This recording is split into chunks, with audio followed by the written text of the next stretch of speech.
Hello, everyone. We are coming to the final hours of Christmas, or at least on my side of the world.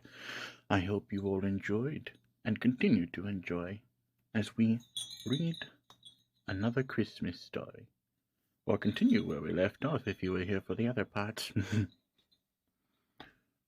So, let's get back into it.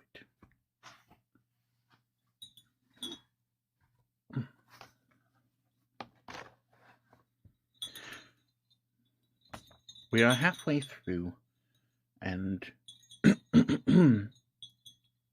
if you are wondering if you will see me again, do not worry.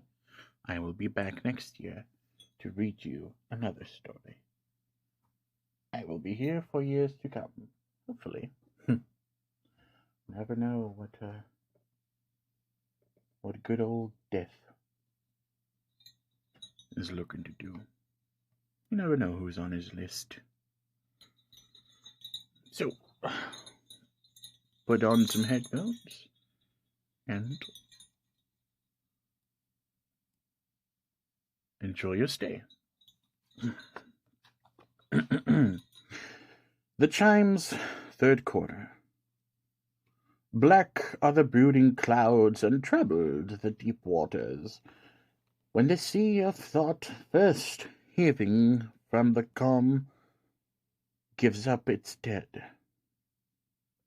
Monsters uncouth and wild arise in premature, imperfect resurrection. The several parts and shapes of different things are joined and mixed by chance. And when and how, and by what wonderful degrees, each separates from each, and every sense and object of the mind resumes its usual form, and lives again. No man, though every man in every day the casket of this type of great mystery, can tell. So when and how the darkness of the night-black steeple changed to shining light, when and how the solitary tower was peopled with a myriad figures, when and how the whispered haunting hunt him, breathing monotonously through his sleep or swoon, became a voice exclaiming in the waking ears of Trotty's break his slumbers. When and how he ceased to have a sluggish and confused idea that such a thing were, companioning a host of others that were not. There are no dates or means to tell, but awake and standing on his feet upon the boards where he had lately lain, he saw this goblin sight. He saw the tower, whither his charmed footsteps had brought him, swarming with dwarf phantoms, spirits, elfin creatures of the bells. He saw them leaping, flying, dropping, pouring from the bells without a pause. He saw them, round him on the ground, above him in the air, clamouring from him by the ropes below, looking down upon him from the massive iron-girded beams, peeping in upon him through the chinks and loopholes in the walls, spreading away and away from him in enlarging circles, as the water ripples give way to a huge stone that suddenly comes flashing in among them. He saw them, of all aspects and all shapes. He saw them, ugly, handsome, crippled, exquisitely formed. He saw them young, and he saw them old. He saw them kind, and he saw them cruel. He saw them mercy, he saw them grim. He saw them dance, and he heard them sing. He saw them tear their hair, and heard them howl. He saw the thick air with them. He saw them come and go incessantly. He saw them riding downwards, soaring upwards, sailing off afar, perching near at hand, all restless and all violently active. Stone and brick and slate and tile became transparent to him as to them. He saw them in the houses, busy at the sleepers' beds. He saw them soothing people in their dreams. He saw them beating them with knotted whips. He saw them yelling in their ears. He saw them playing softest music on their pillows. He saw them cheering some with the song of the birds and the perfume of flowers.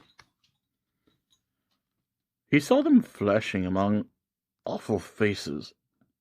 He saw them flashing awful faces on the troubled rest of others, from enchanted mirrors which they carried in their hands. He saw these creatures not only among sleeping men, but waking also, active in pursuits irreconcilable with one another, and possessing or assuming natures the most opposite. He saw one buckling on innumerable wings to increase his speed, another loading himself with chains and weights to retard his. He saw some putting the hands of clocks forward, some putting the hands of clocks backwards, some endeavoring to stop the clock entirely, and he saw them representing here a marriage ceremony, there a funeral, in this chamber an election, in that a ball he saw, everywhere restless and untiring motion. Bewildered by the host of shifting and extraordinary figures, as well as by the uproar of the bells, which all this while were ringing, Trotting clung to a wooden pillar for support, and turning his white face here and there, in mute and stunned astonishment. As he gazed, the chimes stopped. Instantaneous change.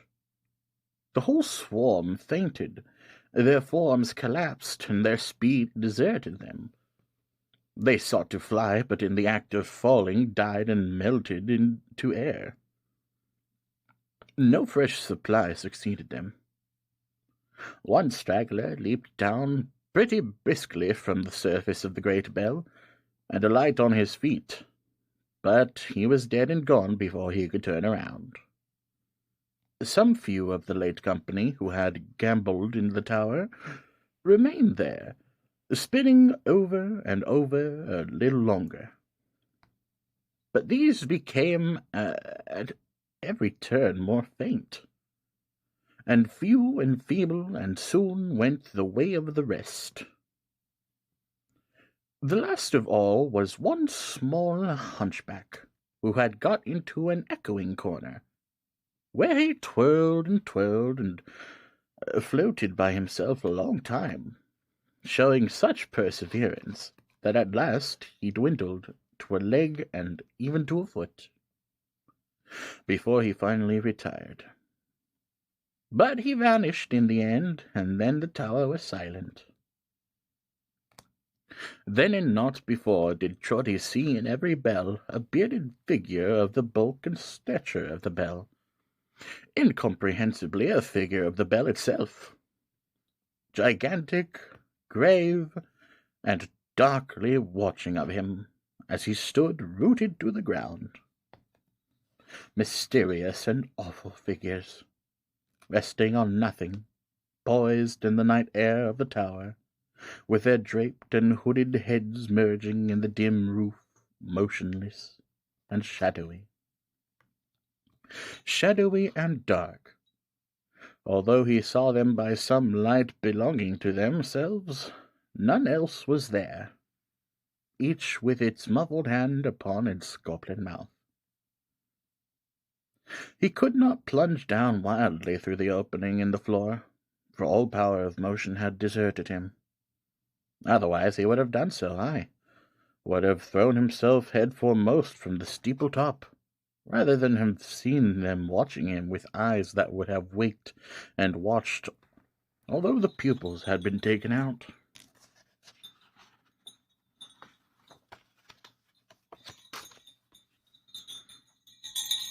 Again, the dread and terror of the lonely place, and of the wild and fearful night that reigned there, touched him like a spectral hand. His distance from all help, the long, dark, winding, ghost-beleaguered way that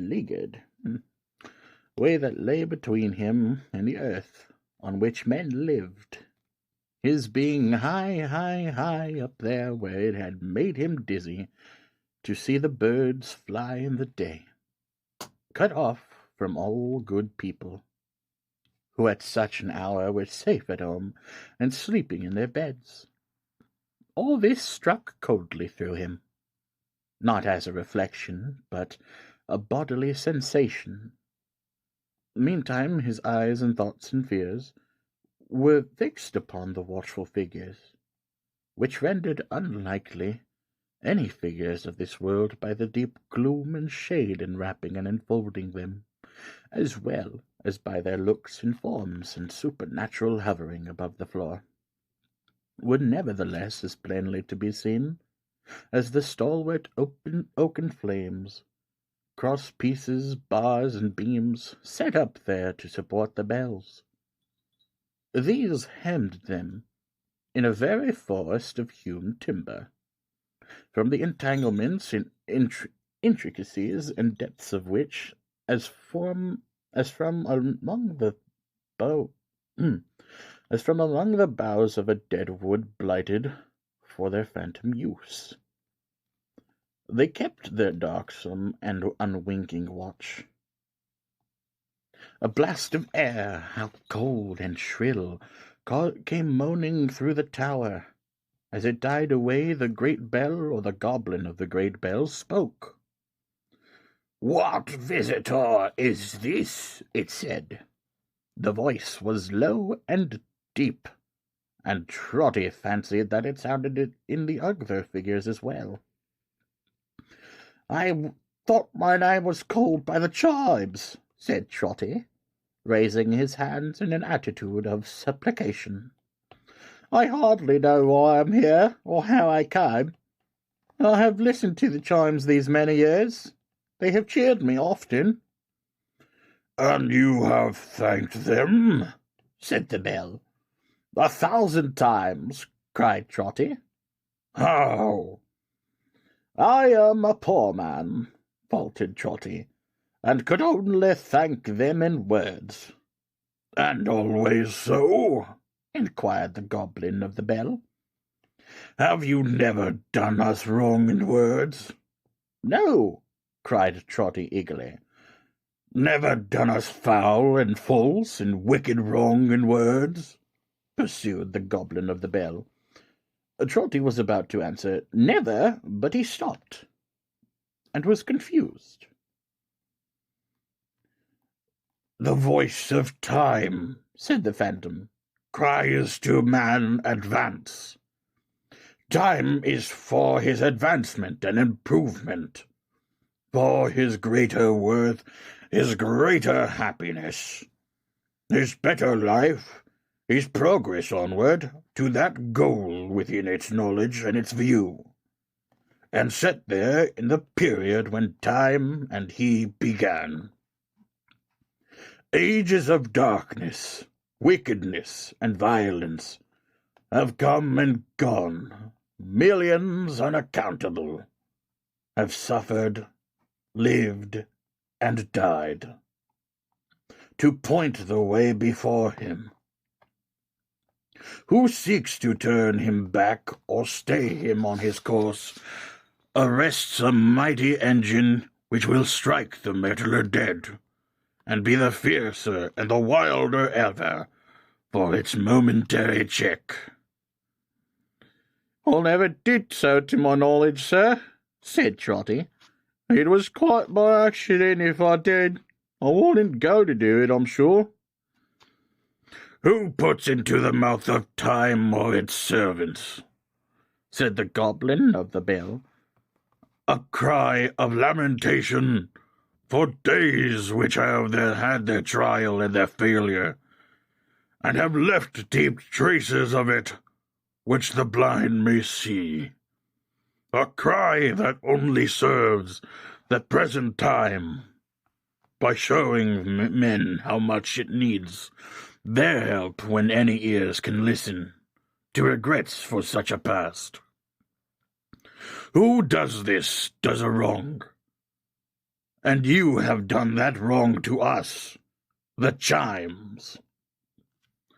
Trollty's first excess of fear was gone, but he had felt tenderly and gratefully towards the bells, as you have seen, and when he heard himself a rhyme and one who had offered them so weightily, his heart was touched with penitence and grief. "If you know," said Trotty, clasping his hands earnestly, "or perhaps you do know, if you know how often you have kept me company, how often you have cheered me up when I've been low, how you were quite the plaything of my little daughter Meg, almost the only one she ever had. When first her mother died and she and me were left alone, you won't bear malice for a hasty word.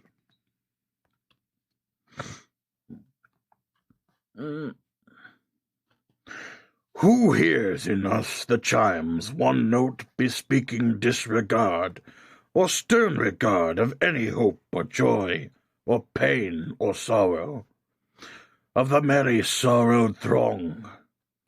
Who hear us make response to any creed that gauges human passion and affections, as it gauges the amount of miserable food on which humanity may pine and wither? Does us wrong, that wrong you have done to us," said the bell. "I have," said Trotty. "Oh, forgive me." Who hears us echo the dull vermin of the earth, the putters down of crushed and broken natures, formed to be raised up higher than such maggots of the time can crawl or can conceive?" pursued the goblin of the bell. "Who does so does us wrong, and you have done us wrong." "Not meaning it," said Trotty. "In my ignorance, not meaning it." "Lastly, and most of all," pursued the bell, "who turns his back upon the fallen and disfigured of his kind, abandon them as vile, and does not trace and track with pitying eyes the unfenced precipice by which they fell from good, grasping their fell from tufts and shreds of that lost soil, and clinging to them still when bruised and dying in the gulf below. What wrong does to heaven and man, to time and to eternity? And you have done that wrong." "Spare me!" cried Trotty, falling on his knees. "For mercy's sake!" "Listen!" said the shadow. "Listen!" cried the other shadows.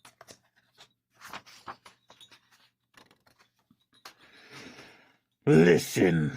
said a clear and childlike voice, which Trotty thought he recognized as having heard before. The organ sounded faintly in the church below.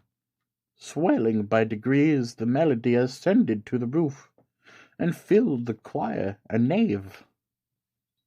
Expanding more and more, it rose up, higher, higher, higher up, awakening agitated hearts within the burly piles of oak, the hallowed bells, the iron-bound doors, the stairs of solid stone, until the tower walls were insufficient to contain it, or it soared into the sky. No wonder that an old man's breast could not contain a sound so vast and mighty. It broke from that weak prison in a rush of tears, And Trotty put his hands before his face. "Listen," said the shadow. "Listen," said the other shadows. "Listen," said the child's voice. A solemn strain of blended voices rose in the tower. It was a very low and mournful strain, a dirge, and as he listened, Trotty heard his child among the singers. "She's dead," exclaimed the old man. "Meg is dead. Her spirit calls to me. I hear it."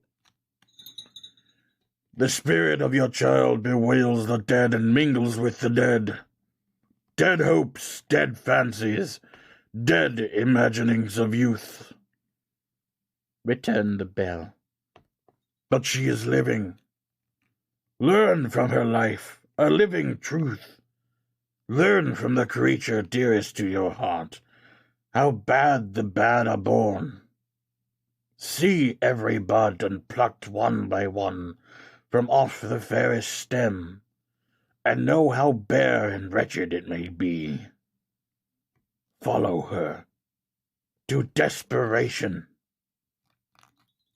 Each of the shadowy figures stretched its right arm forth and pointed downward.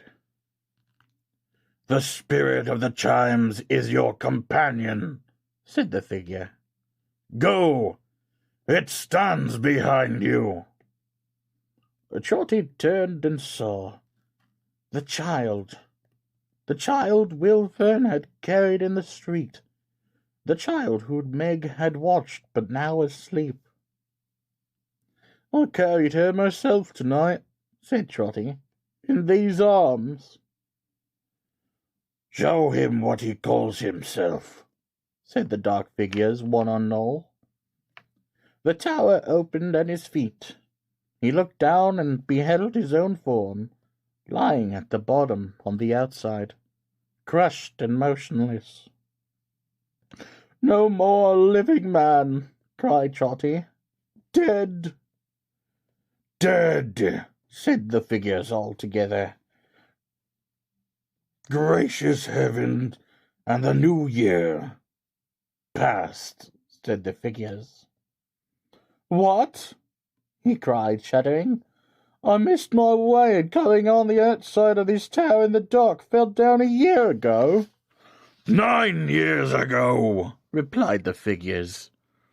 As they gave the answer they recalled their outstretched hands, and where their figures had been, there the bells were, and they rung, their time being come again, and once again vast multitudes of phantoms sprung into existence, once again were incoherently engaged, as they had been before, once again faded on the stopping of the chimes, and dwindled into nothing. "What are these?" he asked his guide. "If I am not mad, what are these?" "Spirits of the bells, their sound upon the air," returned the child. "They take such shapes and occupations as the hopes and thoughts of mortals, and the recollections they have stored up, given them." "And you," said Trotty wildly, "what are you?" "Hush, hush." "Hush, hush," returned the child. "Look here." In a poor, mean room, working at the same kind of embroidery which he had often seen before her, Meg, his own dear daughter, was presented to his view. He made no effort to imprint his kisses on her face. He did not strive to clasp her to his loving heart. He knew that such endearments were for him no more. But he held his trembling breath, and brushed away the blinding tears, that he might look upon her, and that he might only see her. Ah, changed, changed. The light of the clear eye how dimmed, the bloom how faded from the cheek. Beautiful she was as she had ever been. But hope, hope, oh, where was the fresh hope that had spoken to him like a voice. She looked upon from her work at a companion. Following her eyes, the old man started back. In the woman grown, he recognized her at a glance. In the long, silken hair, he saw the self-same curls around the lips, the child's expression lingering still. See! In the eyes now turned inquiringly on Meg, there shone the very look that scanned those figures when he brought her home. What was this beside him? Looking with awe into his face, he saw something reigning there. A lofty something, undefined and indistinct, which made it hardly more than a remembrance of that child, as yonder figure might be. Yet it was the same, and wore the dress. Hark! They were speaking. Meg, said Lillian, hesitating, how often you raise your head from your work to look at me? Are my looks so altered that they frighten you? Asked Meg. Nay, dear, but you smile at that yourself. Why not smile when you look at me, Meg? I do so, do I not? She answered, smiling on her. Well, now you do, said Lillian, but not usually. When you think I'm busy and don't see you, you look so anxious and doubtful that I hardly like to raise my eyes. There is little cause for smiling in this hard and toilsome life. But you were once so cheerful. Am I not now? Cried Meg, speaking in a tone of strange alarm, and rising to embrace her. Do I make out weary life more weary to you, Lillian? You have been the only thing that made it life, said Lillian, fervently kissing her. Sometimes the only thing that made me care to live so, Meg. Such work.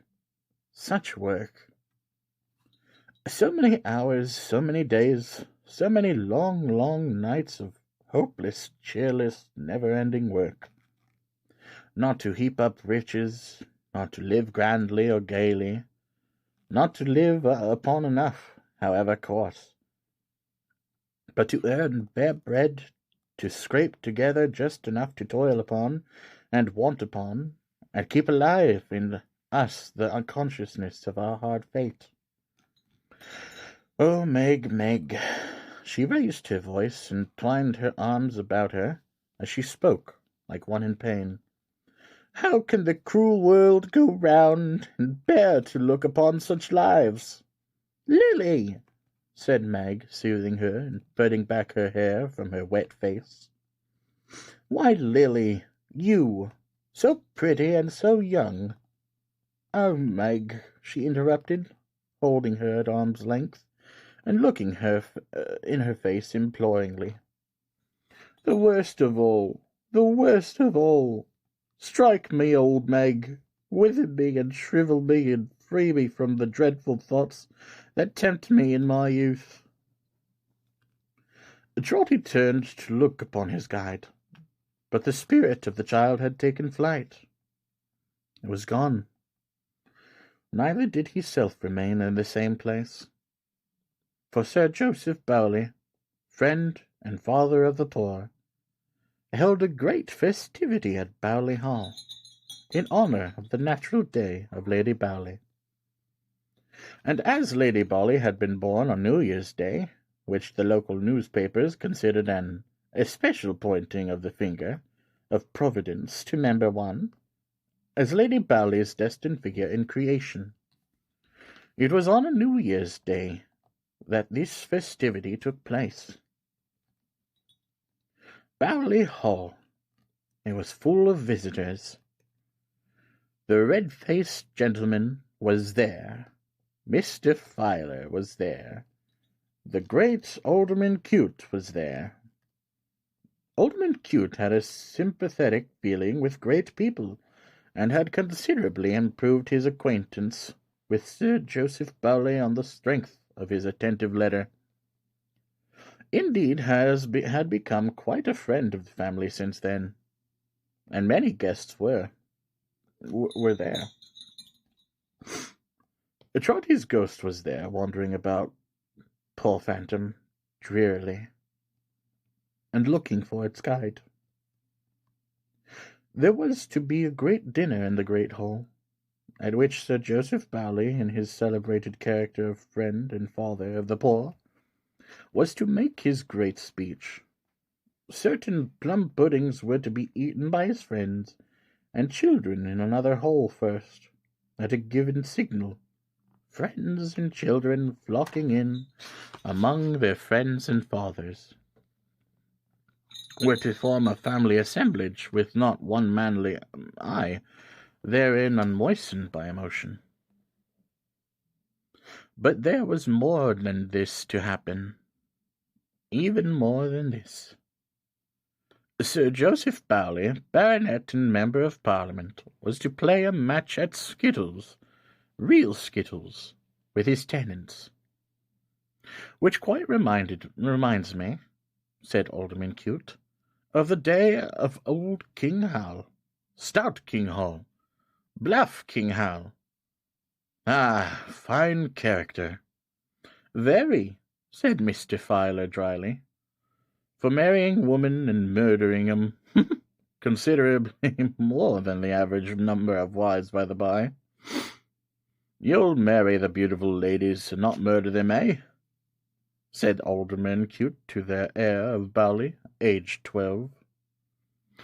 Sweet boy, we shall have this little gentleman in Parliament now, said the alderman, holding him by the shoulders, and looking as reflective as he could. Before we know where we are, we shall hear of his success at the poll, his speeches in the House, his overtures from governments, and his brilliant achievements of all kinds. Now we shall make our little orations about him in the Common Council. I'll be bound, before we have time to look about us. Oh, the difference of shoes and stockings, Trotty thought. But his heart yearned towards the child, for the love of those same shoeless and stockingless boys predestined by the alderman to turn out bad, who might have been the children of poor Meg. Richard, moaned Trotty, roaming among the company to and fro. Where is he? I can't find Richard. Where is Richard? Not likely to be there if still alive, but Trotty's grief and solitude confused him, and he still went wandering among the gallant company, looking for his guide and saying, Where's Richard? Show me Richard! He was wandering thus when he encountered Mr. Fish, the confidential secretary, in great agitation. Bless my heart and soul, cried Mr. Fish. Where's Alderman Cute? Has anybody seen the alderman? Seen the alderman? Oh dear! Who could ever help seeing the alderman? He was so considerate, so affable.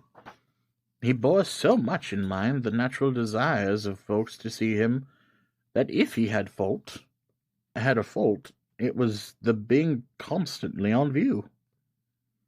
And wherever the great people were there, to be sure, attracted by the kindred sympathy between great souls, was Cute. Several voices cried that he was in the circle round Joseph. Mr. Fish made way there, found him, and took him secretly into a window near at hand. Trotty joined them, not of his own accord.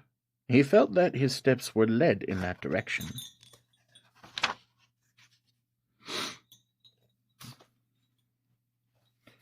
I need to drink some water.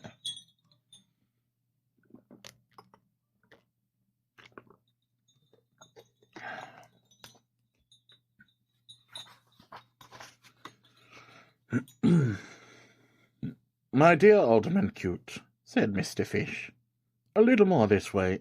The most dreadful circumstances occurred. I have this moment received the intelligence.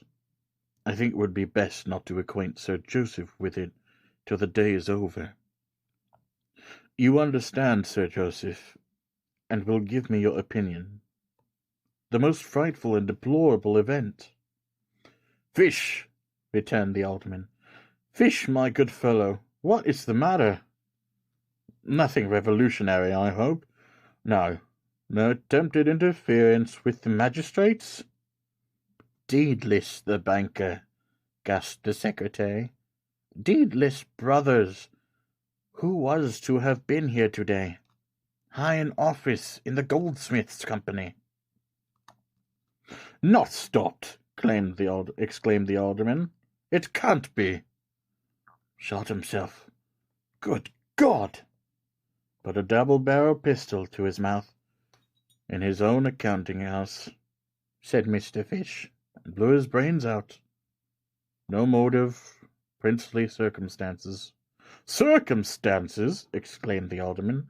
A man of noble fortune, one of the most respectable of men. Suicide, Mr. Fish, by his own hand? This very morning, returned Mr. Fish. Oh, the brain, exclaimed the pious alderman, lifting up his hands. Oh, the nerves, the mysteries of this machine called man. Oh, the little that unhinges it. Poor creatures that we are. Perhaps at dinner, Mr. Fish, perhaps the conduct of his sons, who, I have heard, ran very wild, and was in the habit of drawing bills upon him without the least authority. A most respectable man, one of the most respectable men I ever knew. A lamentable instance, Mr. Fish, a public calamity. I shall make a point of wearing the deepest mournings. A most respectable man. But there is one above we must submit, Mr. Fish. We must submit. What, alderman? No word of putting down? Remember justice, your high moral boast and pride. Come, alderman, balance those scales. Throw me into this, the empty one. No dinner, and nature's founts in some poor woman, dried by starving misery, and rendered obdurate to claims for which her offspring has authority in Holy Mother Eve. Weigh me the two, you Daniel, going to judgment, when your day shall come. Weigh them in the eyes of suffering thousands, audience not unmindful of the grim farce you play. Or supposing that you strayed from your 5 wits, it's not so far to go, but that it might be, and laid hands upon that throat of yours, warning your fellows, if you have a fellow, how they croak their comfortable wickedness to raving heads and sickening hearts. What then? The words rose up in Trotty's breast, as if they had been spoken by some other voice within him. Alderman Cute pledged himself to Mr. Fish that he would assist him in breaking the melancholy catastrophe to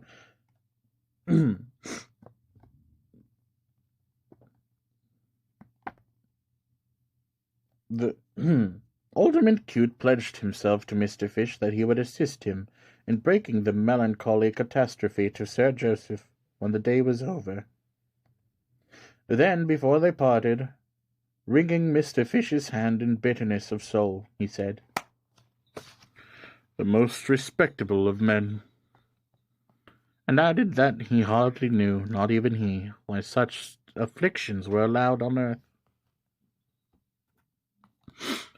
"It's almost enough to make one think, if one didn't know better," said Alderman Cute, "that at times some motion of capsizing nature was going on in things which afflicted the general economy of the social fabric. Deedless brothers. The skill playing came off with immense success. Sir Joseph knocked the pins about quite skilfully. Master Bowley took an innings at a shorter distance or so, and everybody said that now, when a baronet and the son of a baronet played at skittles, the country was coming round again, as fast as it could come. At its proper time, the banquet was served up. Trotty involuntarily repaired to the hall with the rest, for he felt himself conducted thither by some stronger impulse than his own free will. The sight was gay in the extreme. The ladies were very handsome. The visitors delighted, cheerful, and good-tempered. When the lower doors were opened, and the people flocked in their rustic dresses, the beauty of the spectacle was at its high. But Trotty only murmured more and more, "Where is Richard? He should help and comfort her. I can't see Richard." There had been some speeches made, and Lady Bowley's health had been proposed, and Sir Joseph Bowley had returned thanks, and made his great speech showing, by various pieces of evidence, that he was the born friend and father, and so forth, and had given as a toast his friends and children and the dignity of labour, when a slight disturbance at the bottom of the hall attracted Toby's notice.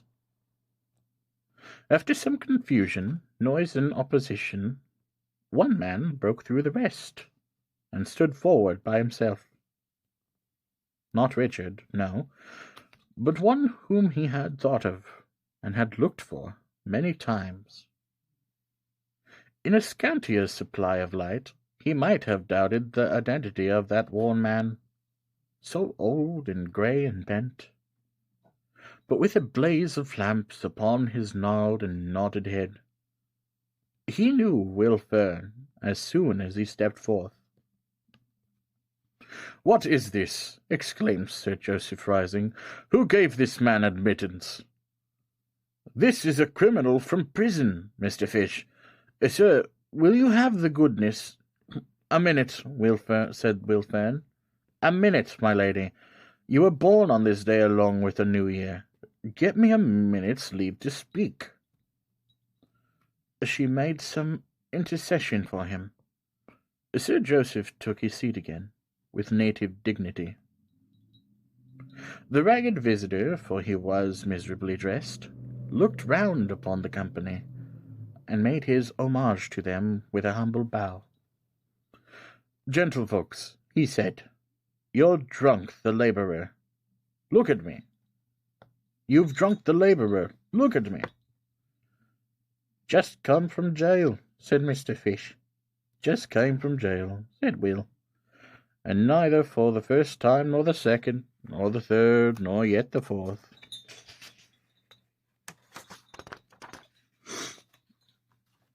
Mr. Filer was heard to testify, that 4 times was over the average, and he ought to be ashamed of himself. "Gentlefolks," repeated Will Fern, "look at me. You see I am the worst, beyond all hurt or harm, beyond your help, for the time when your kind words or kind actions would have done me good." He struck his hand upon his breast, and shook his head. "Is gone with the scent of last year's beans, or clover of the air. Let me say a word for these," pointing to the labouring people in the hall. "And when you're met together, hear the real truth spoken out for once." "There's not a man here," said the host, "who would have him for spokesman." "Like enough, Sir Joseph, I believe it. Not the less true, perhaps, is what I say. Perhaps that's a proof on it. Gentlefolks, I've lived many a year in this place. You may see the cottage from the sunk fence over yonder. I've seen the ladies draw it in their books 100 times. It looks well in a picture.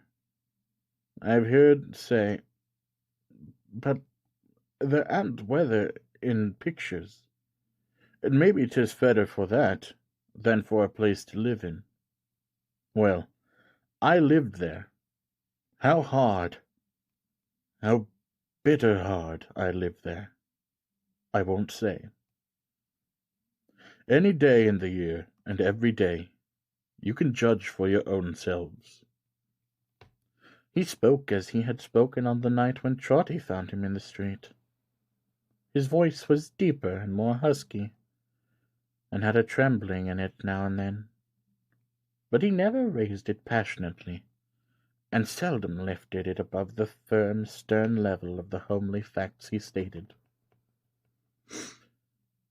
"'Tis harder than you think for gentlefolk to grow up decent, commonly decent, in such a place. That I growed up a man and not a brute says something for me as I was then. As I am now, there's nothing can be said for me or done for me. I'm past it." "I'm glad this man has entered," observed Sir Joseph, looking round serenely. "Don't disturb him. It appears to be ordained. He is an example, a living example. I hope and trust and confidently expect that I will not be lost upon my friend here." "I dragged on," said Fern, after a moment's silence. "Somehow neither me nor any other man knows how, but so heavy that I couldn't put a cheerful face upon it, or make believe that I was anything but what I was. Now, gentlemen, you gentlemen that sits in session, when you see a man with discontent writ on his face, you says to one another, 'He's suspicious.' I has my doubts, says you, about Will Fern. Watch that fellow. I don't say, gentlemen, it ain't quite natural, but I say 'tis so, and from that hour, whatever Will Fern does, or let alone, or done, it goes against him." Alderman Cute struck his thumbs in his waistcoat pockets, and leaning back in his chair and smiling, winked at a neighbouring chandelier, as much as to say, "Of course, I told you so. The common cry, Lord bless you, we are up to all this sort of things, myself and human nature." "Now, gentlemen," said Will Fern, holding out his hands and flushing for an instant in his haggard face, "see how your laws are made to trap and hunt us when we're brought to this. I tries to live elsewhere, and I'm a vagabond, to jail with him. I comes back here. I comes back here. I goes a nutting in your woods and breaks. Who don't? A limber branch or two, to jail with him. One of your keepers sees me in the broad day, near my own patch of garden with a gun. To jail with him. I has a natural angry word with that man, when I'm free again. To jail with him. I cuts a stick. To jail with him. I eats a rotten apple or a turnip. To jail with him. It's 20 mile away. And coming back I begs a trifle on the road. To jail with him. At least the constable, the keeper, anybody, finds me anywhere a doing anything. To jail with him. For he's a vagrant and a jailbird known, and jail's the only home he's got." The alderman nodded sagaciously, as who would say, "A very good home, too." Do I serve this to my cause? Do I say this to serve my cause? Cried Fern. Who can give back my liberty? Who can give me back my good name? Who can give me back my innocent niece? Not all the lords and ladies in the world, in the wide England. Not all the lords and ladies in wide England, but gentlemen, dealing with other men like me, beginning at night end. Give us, in mercy, better homes when we are lying in our cradles. Give us better food when we are working for our lives. Give us kinder laws to bring us back when we are going wrong, and don't set jail, jail, jail afore us everywhere we turn. There aren't a condescension that you can there aren't a condescension you can show the laborers then that he won't take. As ready and as grateful as a man can be, for he has a patient, peaceful, willing heart. But you must put his rightful spirit in him first. For whether he's a wreck and ruin such as me, or is like one of them that stands here now, his spirit is divided for you at this time. Bring it back, gentlefolk, bring it back. Bring it back afore the day comes when even his Bible changes in his altered mind, and the words seem to him to read, as they have sometimes read in my own eyes, in jail. Whither thou goest, I cannot go. Where thou lodgest, I do not lodge. Thy people are not my people, nor thy God my God. A sudden stir and agitation took place in Hull. Trotty thought at first that several had risen to eject the man, and hence this change in its appearance. But another moment showed him that the room and all the company had vanished from his sight, and that his daughter was again before him, seated at her work, but in a poorer, meaner garret than before, and with no Lilian by her side. The frame at which she had worked was put away upon a shelf and covered up. The chair in which she sat was turned against the wall. A history was written in these little things, and in Meg's grief-worn face. Oh, who could fail to read it? Meg strained her eyes upon her work until it was too dark to see the threads, and when the night closed in, she lighted her feeble candle and worked on. Still, her old father was invisible about her, looking down upon her, loving her. How dearly.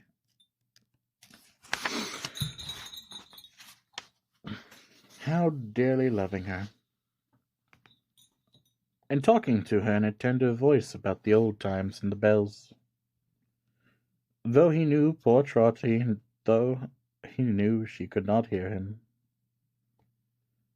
A great part of the evening had worn away, when a knock came at her door. She opened it. A man was on...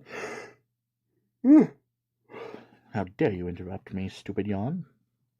You infectious little thing. A man was on the threshold, a slouching, moody, drunken sloven wasted by intemperance and vice, and with his matted hair and unshorn beard in wild disorder. But with some traces on him, too, having been a man of good proportion, a good features in his youth. He stopped until he had her leave to enter, and she retiring a pace of two from the open door.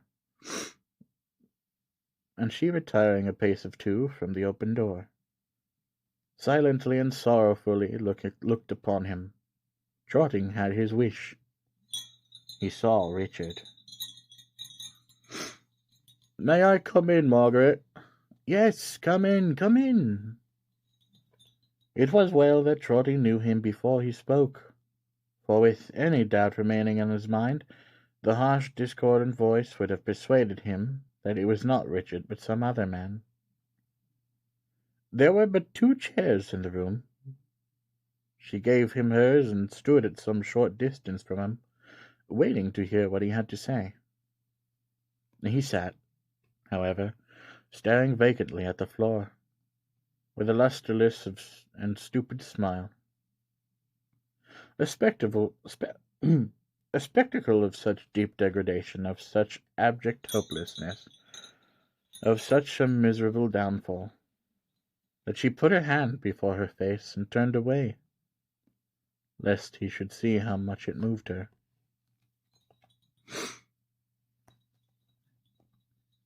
Roused by the rustling of her dress, or some such trifling sound, he lifted his head, and began to speak as if there had been no pause since he entered. "Still at work, Margaret?" "You work late." "I generally do." "And early?" "And early." So she said you never tried, or never owned that you tried. Not all the time you lived together, not even when you fainted between work and fasting. But I told you that the last time I came." "You did," she answered, "and I implored you to tell me nothing more. And you made me a solemn promise, Richard, that you never would." "A solemn promise," he repeated, with a drivelling laugh and vacant stare. "A solemn promise, to be sure. A solemn promise."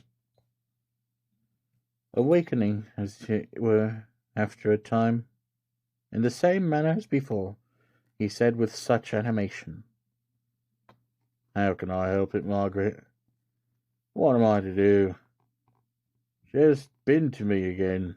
"Again!" cried Meg, clasping her hands. "Oh, does she think of me so often? Has she been again?" 20 times again," said Richard. "Margaret, she haunts me. She comes behind me in the street and thrusts it in my hand. I hear her foot upon the ashes. I'm at my work. That ain't often. And before I can turn my head, her voice is in my ear saying, 'Richard, don't look round. For heaven's love, give her this.' She brings it where I live. She sends it in letters, and she taps at the window and lays on the sill. What can I do? Look at it." He held out in his hand a little purse, and chinked the money in it enclosed. "Hide it," said Meg. "Hide it. When she comes again, tell her, Richard, that I love her in my soul, that I never lie down to sleep, but I bless her and pray for her, that in my solitary work I never cease to have her in my thoughts, that she is with me night and day, that if I died tomorrow I would remember her with my last breath, but that I cannot look upon it." He slowly recalled his hand, and crushing the purse together, said with a kind of drowsy thoughtfulness, "I told her so. I told her so as plain as words could speak. I've given this gift back and left it at her door 12 times since then. But when she came at last and stood before me face to face, what could I do?" "You saw her!" exclaimed Meg. "You saw her! Oh, Lilian, my sweet girl, oh, Lilian, Lilian!" "I saw her," he went on to say, not answering, but engaged in the same slow pursuit of his own thoughts. "There she stood, trembling. How does she look? How does she look, Richard? Does she ever speak of me? Is she thinner? My old place at the table. What's in my old place? And the frame she taught me our old work on. Has she burned it, Richard?" There she was. I heard her say it. Meg cheeked her sobs, and with tears streaming from her eyes, bent over him to listen. Not a loose of breath. With his arms resting on his knees and stooping forward in his chair, as if what he said were written on the ground in some half-legible character, which it was his occupation to decipher and connect. He went on. Richard, I have fallen very low, and you may guess how such I have suffered in having this sent back, when I can bear to bring it in my hands to you. But you loved her once, even in my memory, dearly.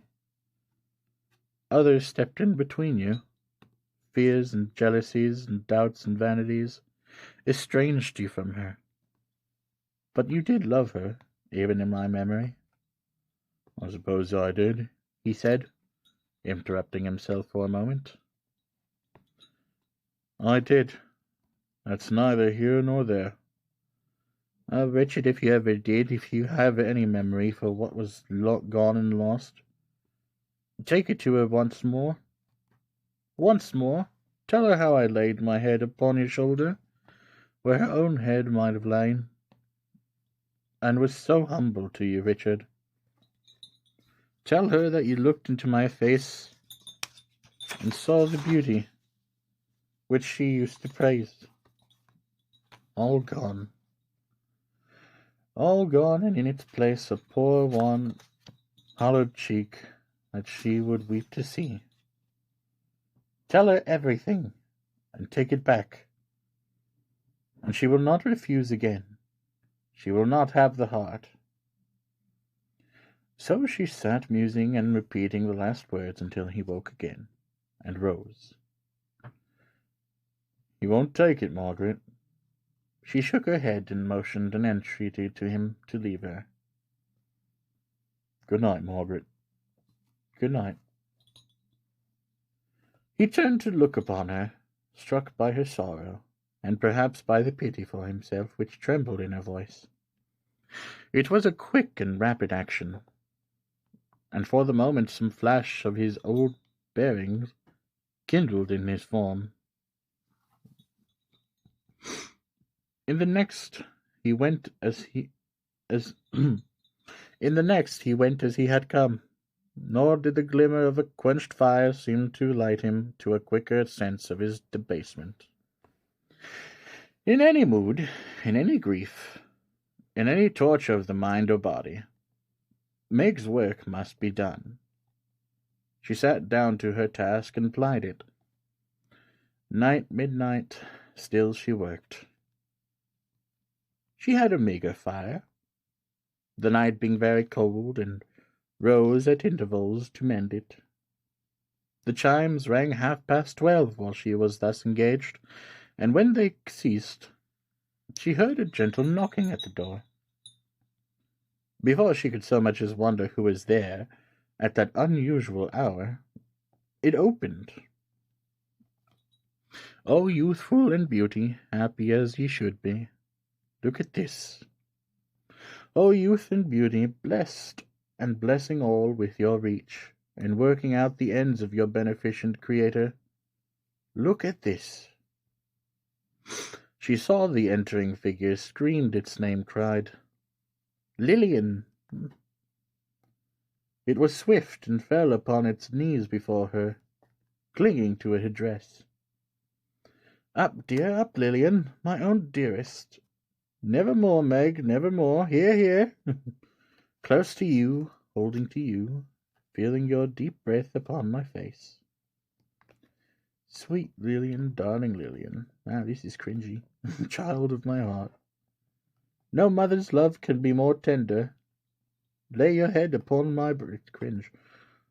Nevermore, Mag, nevermore.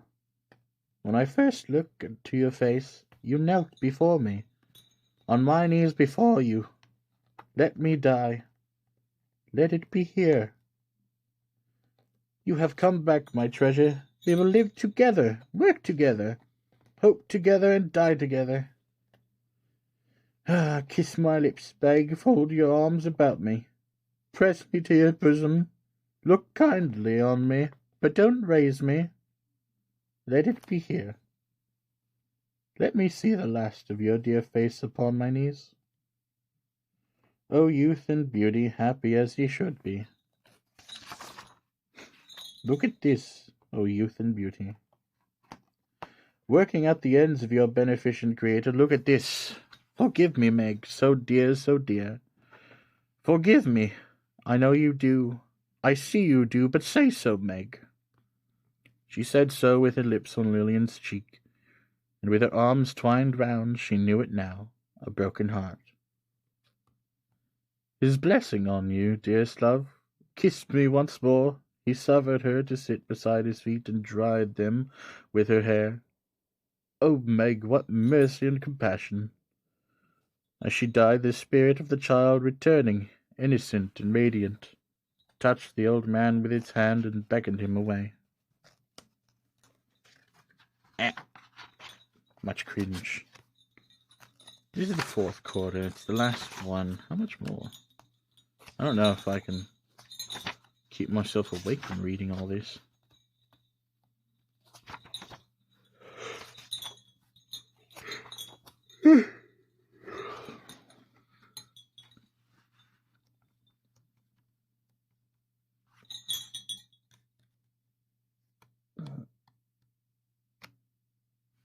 Seven more pages.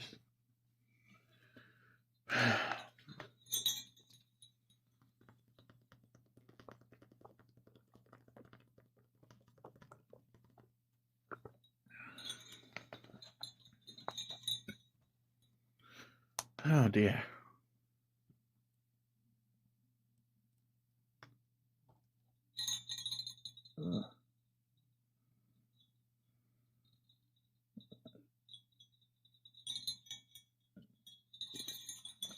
I have no idea why I'm so tired.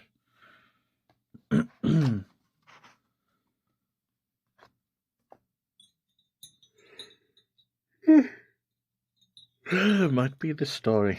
Well, I'm not going to be able to continue without being interrupted by my own tiredness. So, with that being said, it's going to have to be the end of this stream. But do not worry, I'll be back when I am awake again to finish it off in the final quarter. Thank you all so much for watching. I hope you all have a Merry Christmas, had one, and enjoy all the gifts that you were given. Or enjoy the smiles that you have gifted. Thank you all. I hope you all had a relaxing stay, and I hope you continue to come back to relax a little more if you have not already fallen asleep. Good day, and I'll be back when I am awake again.